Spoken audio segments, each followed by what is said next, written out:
تو یہ برکتوں والا مہینہ، رحمتوں والا مہینہ، کرم نوازیوں والا مہینہ، اللہ رب العالمین کی بے بہا انعامات و تجلیات کا مہینہ ماہ رمضان آیا۔ تو ماہ رمضان میں اہل اسلام، مومنین، مسلمین وہ صدقۃ الفطر ادا کرتے ہیں، جس کو فطرانہ کہتے ہیں، یا اسی طریقے کے ساتھ مومنین، مسلمان، اہل اسلام عشر ادا کرتے ہیں، یا اسی طریقے کے ساتھ زکوٰۃ ادا کرتے ہیں۔ تو یہ کس کو لگتی ہے؟ کس کو دے سکتے ہیں؟ فقیر کو دے سکتے ہیں، مسکین کو دے سکتے ہیں۔ فقیر وہ ہوتا ہے شرعاً، شرعی فقیر وہ ہے جس کو ایک وقت کا کھانا ملے اور ایک وقت کا نہ ملے، اتنا غریب ہو، اتنا وہ غریب ہو، اس کو فقیر کہتے ہیں اور اس کو دے سکتے ہیں۔ اور دوسرا وہ ہے جس کو مسکین کہتے ہیں۔ مسکین وہ ہوتا ہے اہل اسلام کی نظر میں جس کو ایک وقت کا بھی کھانا نہ ملے۔ اور مفسرین، شارحین، فقہائے کرام اس کی یہ وضاحت فرماتے ہیں کہ مسکین وہ ہے کہ جس کے پاس کوئی شے بھی نہ ہو، بالکل کوئی چیز ہے ہی نہیں، ایک وقت کا کھانا بھی نہیں ہے، تو وہ ہے مسکین۔ اس کو دے تو پھر بھی آپ کا دیا لگ جائے گا۔ یا اسی طریقے کے ساتھ اگر کوئی قرض دار ہے، یعنی قرض خواہ ہے، قرض دار کہہ لیں، جس پر قرض ہے، کوئی ایسا شخص ہے اس پر قرض ہے، تو اب اس پر قرض ہے اور اس کے پاس اتنا مال نہیں ہے کہ جتنا وہ اس پر قرض ہے، اگر وہ تمام مال کو دے تو پھر بھی اس کا قرض ادا ہو جائے، اتنا مال نہیں ہے، تو پھر آپ اس کو عشر کا پیسہ، زکوٰۃ کا پیسہ، صدقۃ الفطر آپ اس کو دے سکتے ہیں کہ آپ اس کو دیں گے، آپ اس کو جب دیں گے تو وہ آگے اپنا قرض وغیرہ اتار لیں گے، زکوٰۃ بھی اور عشر بھی دے سکتے ہیں۔ اور ساتھ ساتھ یا وہ مدارس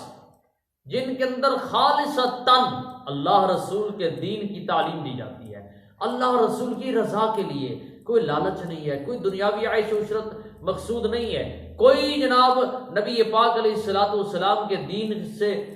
بغاوت کا ارادہ نہیں ہے، کوئی دین کے نام پر کھانے پیٹ بھرنے کا ارادہ نہیں ہے۔ جو لوگ محض اللہ رسول کی رضا کے لیے اب بیٹھے ہیں اور اللہ رسول کا دین خالصتاً اللہ رسول کی رضا کے لیے ہی پڑھا رہے ہیں، تو ان کے جامعہ کے اندر آپ عشر دیں، آپ زکوٰۃ دیں تو پھر لگ جائے گا۔ لیکن طریقہ کار یہ ہوگا کہ آپ جب زکوٰۃ یا عشر دیں گے وہ کسی وہاں کے طالب علم کو دیں، طالب علم کو دیں، اور وہ طالب علم اس کو کہیں کہ آپ اس کے مالک ہیں، کھائیں پیئیں، کپڑے لیں، جوتا لیں، جو مرضی لینا چاہے لے سکتے ہیں۔ تو پھر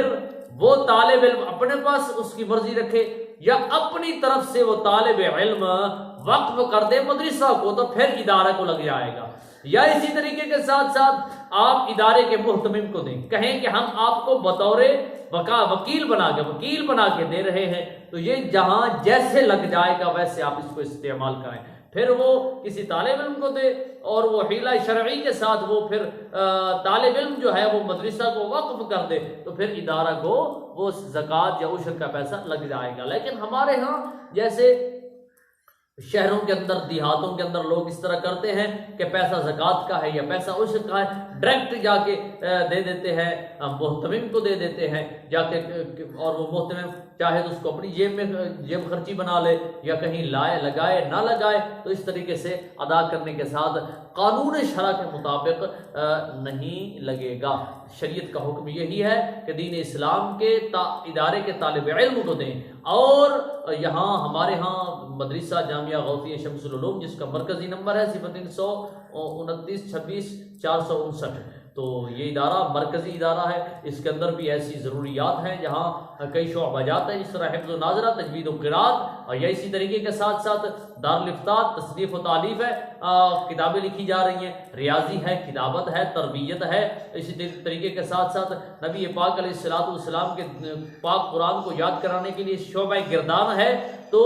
اس میں تقریباً 9 شعبہ جات ہیں جو جاری ہیں۔ تو اگر آپ یہاں دیں گے تو آپ کا دیا ہوا جو ہے وہ شرعی طریقے کے ساتھ اگر دیں گے تو انشاءاللہ اللہ رب العالمین حضور علیہ الصلوۃ والسلام کے ظلم کا صدقہ قبول فرمائے گا۔